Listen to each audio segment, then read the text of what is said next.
नमस्कार, good evening. मैं चुनचुन कुमार, आप देख रहे हैं झारखंडी हिंदी न्यूज। चलिए जानते हैं दिन भर की सभी महत्वपूर्ण खबरों को।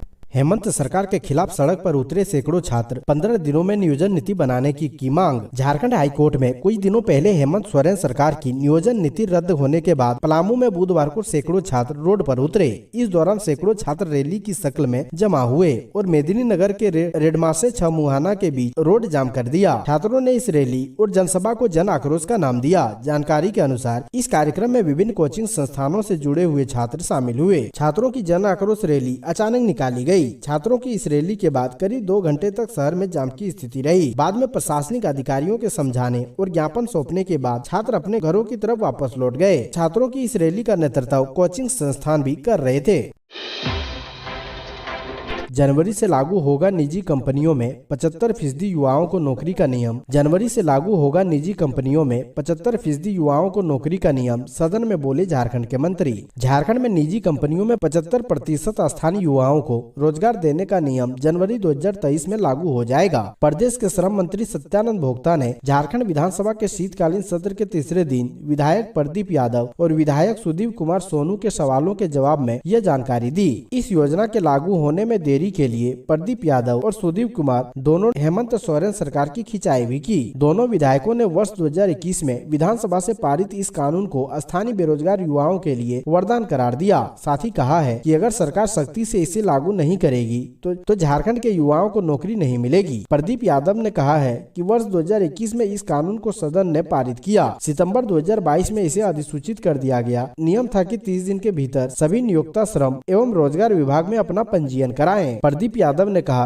कि 30 दिन में सभी नियोक्ता को निबंधन कराना था, लेकिन 3 महीने से ज्यादा बीतने के बाद महज 404 नियोक्ता पंजीकृत हुए हैं। प्रदीप यादव ने कहा है कि सरकार की मंशा अच्छी है, लेकिन इसे लागू करने में देरी क्यों हो रही है। जैमें विधायक सुदीप कुमार सोनू ने कहा, झारखंड में बीजेपी नहीं बाहरी जनता पार्टी है। झारखंड विधानसभा के शीतकालीन सत्र के तीसरे दिन की दूसरी पाली में झामुमो के विधायक सुदीप कुमार सोनू ने कहा है, झारखंड में बीजेपी नहीं बाहरी जनता पार्टी है। ये लोग आदिवासी मूलवासी को नौकरी नहीं मिलने पर जश्न मना रहे हैं, कोर्ट के फैसले का सम्मान नहीं कर रहे हैं। यूपी सहित कई राज्यों ने इसी तरह की नियोजन नीति बनाई है। उन्होंने कहा है कि कोर्ट बिहार यूपी के लोग गए थे। हेमंत सोरेन की सरकार यहाँ के आदिवासी मूलवासी की हितैषी है। आप लोग को बाहरी वोट की चिंता है। 7 लाख हमारे बच्चों को नौकरी नहीं मिली, इसका दुख नहीं है। उन्होंने कहा कि बीजेपी ने मजबूरी में 1932 का समर्थन किया। ये लोग झूठे हैं। पिछले सरकार की भी कई नीतियों को कोर्ट ने खारिज किया है। बिहार, यूपी, उड़ीसा, उत्तराखंड सहित 12-13 राज्य भी ऐसी ही नीति बनाई है, मगर यहाँ बनने से बीजेपी को बहुत तकलीफ होती है। टीचर ने बैग चेक किया तो निकला पिस्टल, बच्चा बोला दोस्त को देना है। झारखंड के एक कन्वेंट स्कूल के बच्चे के बैग में पिस्टल पाया गया। टीचर ने जैसे ही 9वीं क्लास के बच्चे के बैग में पिस्टल देखा, वैसे ही पूरे क्लास में अफरा तफरी मच गई। पुलिस ने बताया कि यह घटना रामगढ़ के एक इंग्लिश मीडियम स्कूल की है। सीबीएसई बोर्ड में पढ़ने वाले बच्चे के बैग से एक पिस्टल मिला है। पुलिस ने इस मामले में 2 बच्चों को पकड़ा है। पुलिस ने बताया है कि 9वीं क्लास के बच्चे के बैग से पिस्टल मिलते ही स्कूल मैनेजमेंट ने पुलिस को इसकी जानकारी दी। पुलिस ने स्कूल पहुंचकर पिस्टल को कब्जे में लिया। 9वीं क्लास के बच्चों की हरकतों पर टीचर को शक हुआ था। टीचर ने बच्चों की बैग की तलाशी की। बैग में से पिस्टल निकलते ही पुलिस को इसकी जानकारी दी गई। पुलिस ने बताया कि बच्चों ने कहा कि वो पिस्टल अपने जूनियर को देने के लिए लाया है। 8वीं क्लास में पढ़ने वाले बच्चे को पिस्टल देने के लिए 9वीं क्लास का बच्चा स्कूल बैग में पिस्टल लाया था। दोनों बच्चों को पुलिस ने पकड़ लिया है। बच्चे नाबालिग हैं।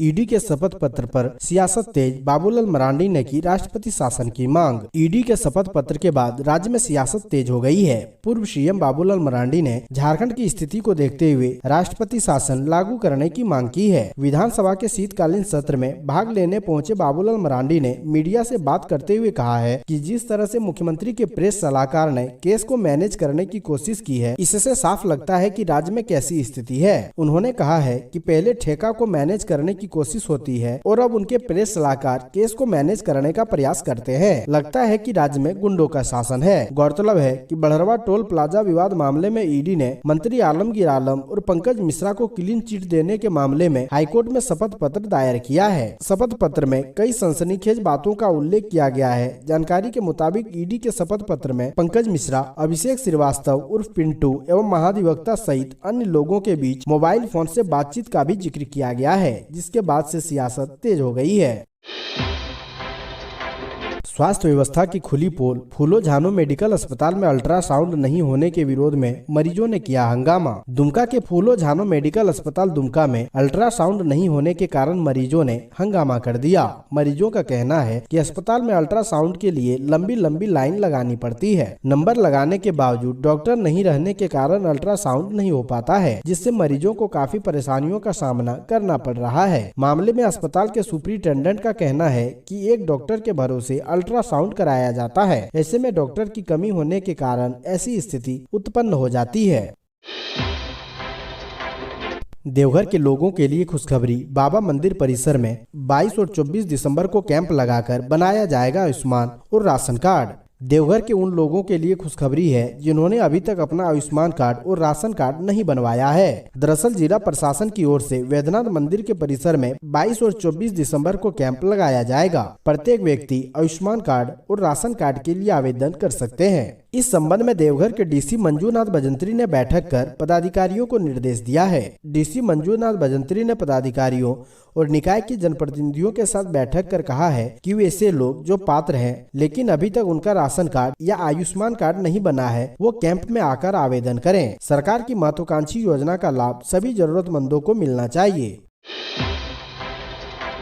विधानसभा सत्र के तीसरे दिन नियोजन का मुद्दा गरमाया। झारखंड विधानसभा के शीतकालीन सत्र के तीसरे दिन नियोजन के मुद्दे पर विपक्ष ने जमकर हंगामा किया। इस दौरान भाजपा विधायकों ने सरकार पर युवाओं को ठगने का आरोप लगाया। सदन की कार्रवाई शुरू होने से पहले विधानसभा मुख्य द्वार पर विपक्ष के विधायकों ने विभिन्न मांगों को लेकर धरना प्रदर्शन और नारेबाजी की। हर घर में कड़ुआ तेल, हेमंत सोरेन हो गया फेल के नारे लगा रहे थे। रोजगार छीनने वाली सरकार होश में आओ, फर्जी नियोजन नीति बनाने वाली सरकार शर्म करो के नारे लगा रहे थे। भाजपा विधायक भानु प्रताप शाही ने कहा, हेमंत सरकार राज्य के युवाओं को ठगने का काम कर रही है। फर्जी नियोजन नीति बनाकर इस सरकार ने राज्य के बेरोजगार नौजवानों को धोखा दिया है। उन्होंने कहा है कि भाजपा शुरू से ही कह रही थी कि सरकार ने तुष्टीकरण वाली नियोजन नीति बनाई है। झारखंड कर्मचारी चयन आयोग में होने वाली है नौकरी की बौछार। देखें लेटेस्ट अपडेट। झारखंड कर्मचारी चयन आयोग यानी जेएसएससी द्वारा खान निरीक्षक और विभिन्न पदों के लिए एक आवेदन आमंत्रित किए गए हैं। आयोग ने इस भर्ती की अधिसूचना आधिकारिक वेबसाइट के माध्यम से दी है। इस भर्ती अभियान के माध्यम से 176 रिक्त पदों पर भर्ती की जाएगी। उम्मीदवारों की सुविधा के लिए भर्ती से जुड़ी सभी महत्वपूर्ण जानकारी जैसे कि आवेदन प्रक्रिया, चयन प्रक्रिया, आवेदन शुल्क इत्यादि नोटिफिकेशन में उपलब्ध कराई गई है। जेएसएससी के पदों पर आवेदन करने की इच्छा रखने वाले उम्मीदवार आधिकारिक वेबसाइट के माध्यम से आवेदन कर सकते हैं। उम्मीदवारों को सलाह दी जाती है आवेदन करने से पहले आधिकारिक अधिसूचना अवश्य पढ़ लें। विधानसभा में सुदीप सोनू ने की मांग, पूर्व विधायकों के आश्रितों को भी मिले स्वास्थ्य सुविधा। झारखंड विधानसभा के मानसून सत्र के तीसरे दिन बुधवार को सत्ता पक्ष के विधायक सुदीप कुमार सोनू ने पूर्व विधायकों के आश्रितों को स्वास्थ्य सुविधा देने का मामला उठाया। उन्होंने कहा कि वर्तमान विधायकों और पूर्व विधायकों को ओपीडी की भी सुविधा मिले, इसके लिए एक कमेटी बनाई जानी चाहिए। इस पर स्पीकर रविंद्रनाथ महतो ने कहा कि इस मामले को लेकर एक कमेटी बना देता हूं, जल्दी कमेटी की घोषणा करूंगा जो यह सारा मामला देखेगी। सुदीप कुमार सोनू ने कहा, यह बहुत दुखद है कि इलाज के दौरान जो बिल बनता है उनमें भी कटौती कर दी जाती है। इसे लेकर एक उदाहरण देते हुए उन्होंने कहा कि स्वर्गीय राजेंद्र सिंह के मामले में भी ऐसा हुआ है। उनके अस्पताल का बिल 35 लाख रुपए का था, जिसे काटकर 13 लाख रुपए कर दिया गया। नियोजन नीति रद्द होने पर छात्रों की महारैली, सरकार के खिलाफ आक्रोश। झारखंड सरकार की नियोजन नीति को हाई कोर्ट से रद्द किए जाने के बाद बुधवार को कोडरमा जिले के झुमरी तलैया शहर में सैकड़ों की संख्या में छात्रों ने विरोध प्रदर्शन किया और रैली निकाली। आक्रोश रैली के माध्यम से छात्रों बेरोजगारों ने राज्य सरकार से 15 दिन के भीतर मान्य नियोजन नीति लाने की मांग की। छात्र आक्रोश रैली का नेतृत्व ओल्ड आदर्श कोचिंग के राजेश कुमार, सनी क्लासेस के सनी कुमार, दीपू पंडित आदि ने किया। झुमरी तिलैया में छात्र आक्रोश रैली वीर कुंवर सिंह चौक के आगे स्थित सरकारी बस स्टैंड से निकली, जिसमें भारी संख्या में छात्र और बेरोजगार नौजवान शामिल थे। पुलिस के साथ मुठभेड़ का केस भी साबित नहीं कर पाई पुलिस, कुंदन पाहन बरी। सरेंडर कर चुके हाईकोर्ट नक्सली कुंदन पाहन को बड़ी राहत मिली है। रांची सिविल कोर्ट ने उसे साक्ष्य के अभाव में बरी कर दिया है।